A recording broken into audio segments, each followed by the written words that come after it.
Welcome members of D1 and D2 for this special lecture on African Christology. I'm combining two classes. One class is of Systematic Theology 1 that deals with the subject matter of Christology. And I'm also enjoining D2 where we study African Christian theology. Let me begin by saying, do we need an African Christology? Do we need an African Christology? Let's go to the basic. What's Christology? Christology is derived from two Greek words, Christos or Christ and Logos. Christology, therefore, in a nutshell, is the study of the doctrine of Christ, the second person of the divine Trinity. And I want to say that the Chalcedonian formula gives us the orthodox presentation of Christology. What is the orthodox presentation of Christology? One, Christ is 100% God and 100% man. He is fully God and fully man. When you understand the concept that Christ is fully God and fully man, you will be able to sidestep some of the heresies. Some of the heresies are the heresies of Embionism.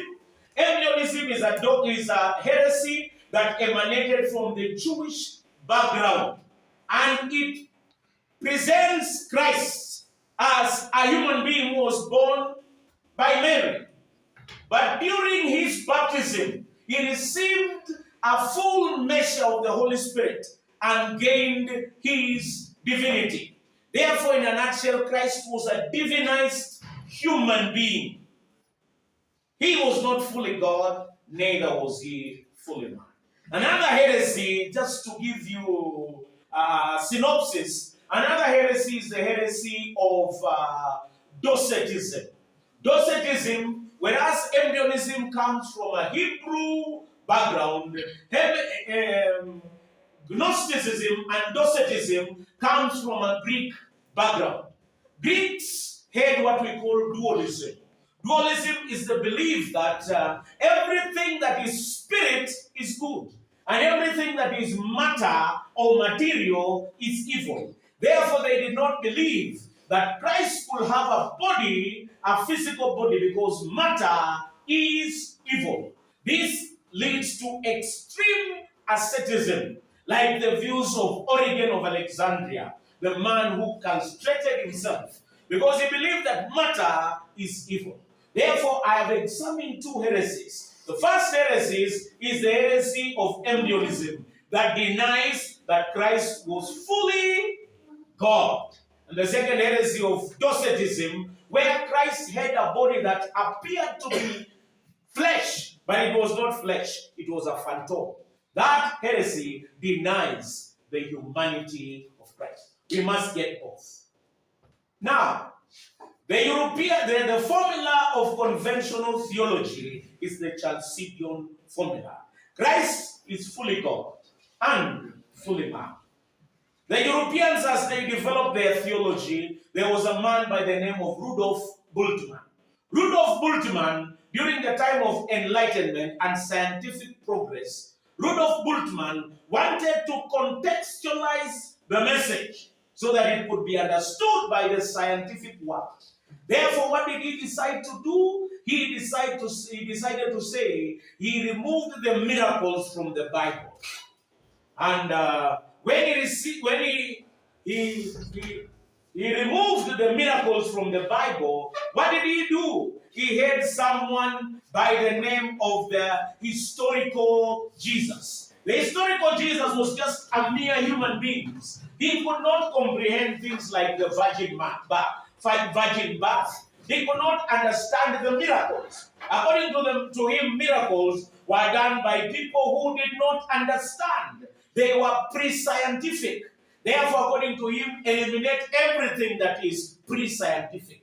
and you get the Jesus, the historical Jesus. They try to get an historical Jesus, but I want to tell you the historical Jesus is the figment of their own fertile imaginations, because he is not substantiated anywhere. They get a caricature of somebody by the name of the historical Jesus. Therefore, what about in Africa? How are we going to present Christ in the African context in a way that Christ is understood and comprehended by the African? Some of the analogies, when you do a theology of contextualization, you use the myths, the stories, you use the idioms, you use the thought forms, so that Christ is presented and understood in the African context. Now, let's look at some of the presentation.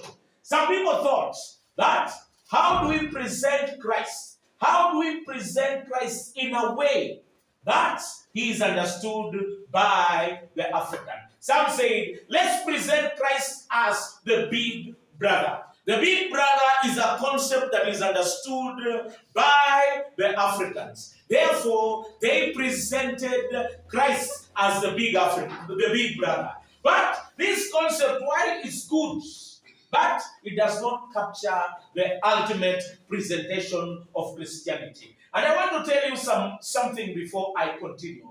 For us to have an effective Christology that is authentically biblical and authentically African, we need a Christology from above and a Christology from below. A Christology from below ensures that we capture the humanity of Christ. And the Christology from above ensures that we capture the divinity of Christ. We need to understand both. And therefore, any image that we picture must capture both the Christology from below and the Christology from above. And I want to say the Christology from below is the Christology that captures the humanity of Christ. The Christology from above captures the divinity of Christ. We need both. And I want to proceed and say, some of the analogies of presenting Christology to the African, some of the metaphors that we can use. One, Christ, the big brother. And it is a good analogy because we had big brothers defending us. As we report to the institution, some people would like to have a big brother defending them.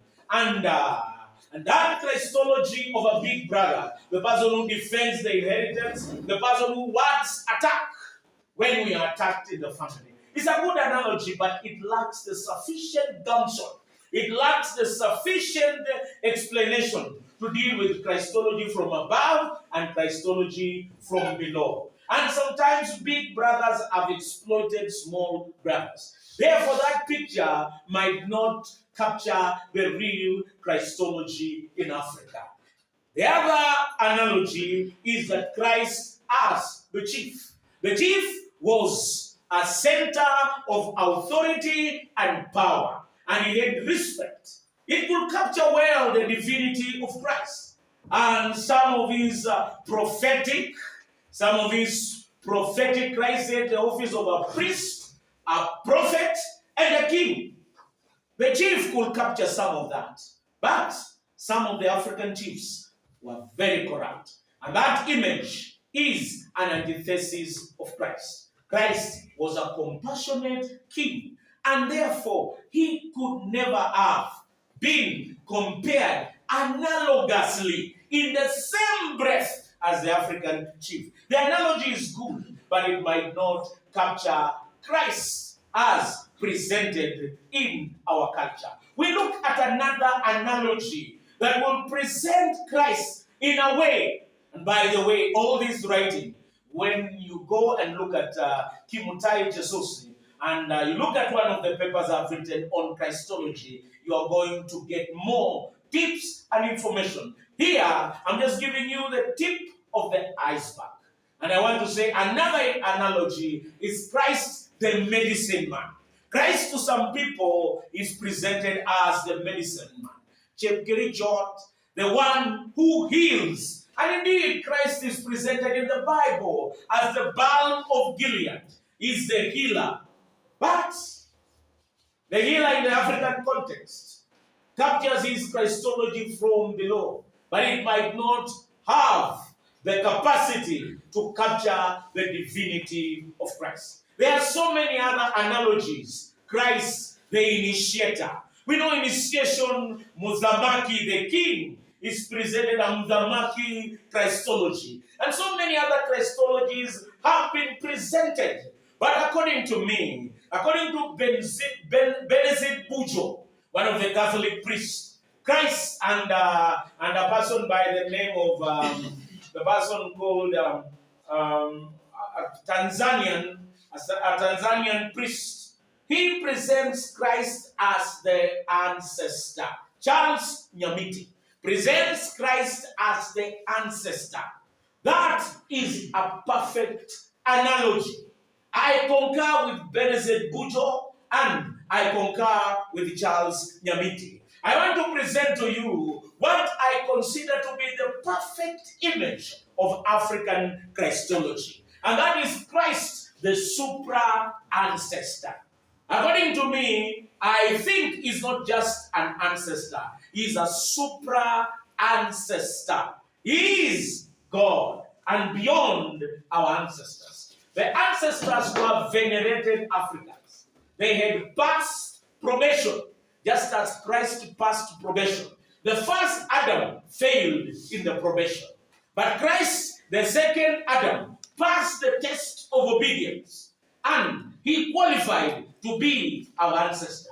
Sometimes ancestors like Mandela, we consider him to be the ancestor of all Africans. Though we are not related, but he did some spectacular things for Africa until we consider Madiba as one of our grandfathers. He is indeed our ancestor, all of us. And I want to say that we can connect with Christ. He is the ancestor of everybody. But he is beyond the ancestor. He is a supra ancestor.